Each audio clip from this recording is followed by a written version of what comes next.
Industri kendaraan listrik Tiongkok, sebuah raksasa yang kelihatannya tak terhentikan ya. Tapi belakangan ini kita dengar banyak yang bilang kalau mereka mungkin sedang menuju akhir permainannya. Nah, apa sih sebenarnya arti akhir bagi kekuatan industri segede ini? Mari kita bedah skenarionya. Oke, jadi waktu kita ngomongin akhir industri EV Tiongkok, ini bukan berarti besok pabrik-pabriknya langsung pada tutup ya, bukan itu. Ini pertanyaan yang jauh lebih besar dan lebih dalam. Apakah dominasi global mereka yang udah dibangun susah payah selama 1 dekade lebih, sekarang ada di ujung tanduk? Poin kuncinya di sini adalah kita harus bisa bedain antara katakanlah demam biasa sama penyakit kronis. Kalau penjualan lagi turun, itu ibarat demam, bisa pulih lagi. Nah, yang kita bahas di sini tuh potensi penyakit kronisnya, sebuah perubahan fundamental di dalam sistem industrinya yang mengancam kekuatan mereka untuk jangka panjang. Jadi, gimana ceritanya Tiongkok bisa sampai di puncak ini? Untuk ngerti kenapa sekarang ada retakan-retakan yang muncul, kita harus lihat dulu cetak biru atau resep sukses mereka yang luar biasa itu. Nah, ini dia formula 4 langkahnya. Ini bukan kebetulan loh, tapi sebuah strategi yang dieksekusi dengan sangat presisi oleh pemerintah mereka. Mulai dari mancing permintaan pakai subsidi gede-gedean, sampai ngebiarin perusahaan-perusahaan lokal saling berantem biar makin kuat. Setiap langkahnya itu dirancang untuk menciptakan momentum yang nggak bisa dihentikan. Dan hasilnya, luar biasa. Di awal 2020-an, Tiongkok itu bukan cuma memimpin, tapi mereka yang mendefinisikan pasar mobil listrik dunia. Tapi, ya itu, ibarat gedung yang dibangun terlalu cepat, pondasinya mulai goyang. Pertumbuhan super cepat ini ternyata nyimpen masalah-masalah struktural yang serius, dan sekarang retakan itu mulai kelihatan jelas banget.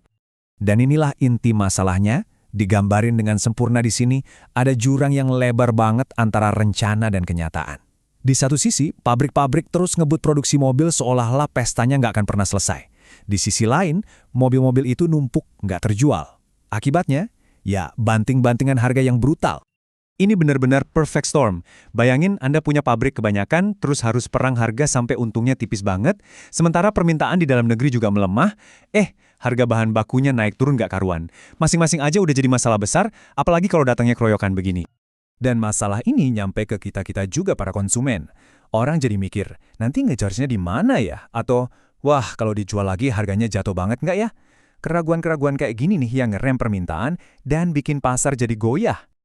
Oke, itu tadi masalah dari dalam. Sekarang, mari kita lihat gimana krisis internal ini jadi makin parah karena tekanan besar dari luar negeri.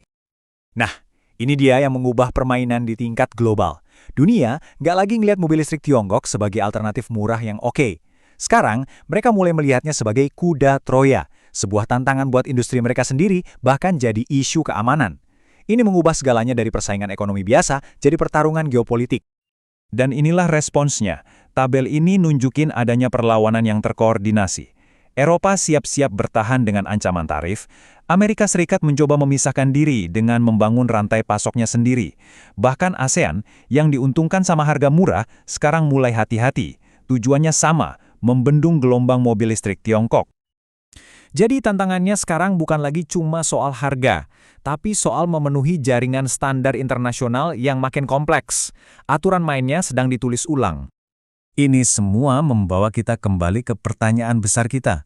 Dengan semua tekanan ini, apa yang bakal terjadi selanjutnya? Pada akhirnya, masa depan seluruh industri raksasa ini mungkin bergantung pada beberapa keputusan kunci yang akan dibuat di Beijing. Beijing sekarang menghadapi 3 pilihan yang serba salah. Mereka bisa suntik stimulus lebih banyak, tapi risikonya utang makin bengkak.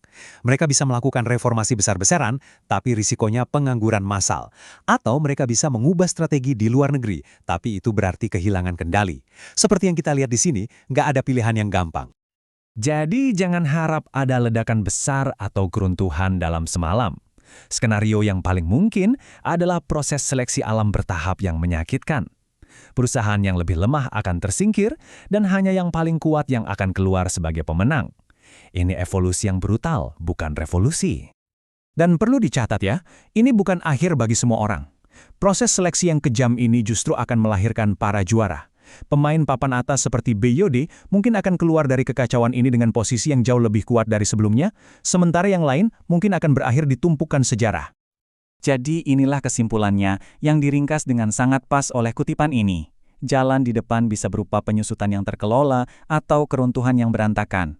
akhir dari era keemasan industri EV Tiongkok mungkin sudah di depan mata. Pertanyaan besarnya adalah, apakah dari puing-puing ini akan lahir juara global yang lebih ramping dan kuat, atau apakah ini awal dari akhir dominasi teknologi Tiongkok? Jawabannya akan membentuk peta otomotif global di dekade mendatang.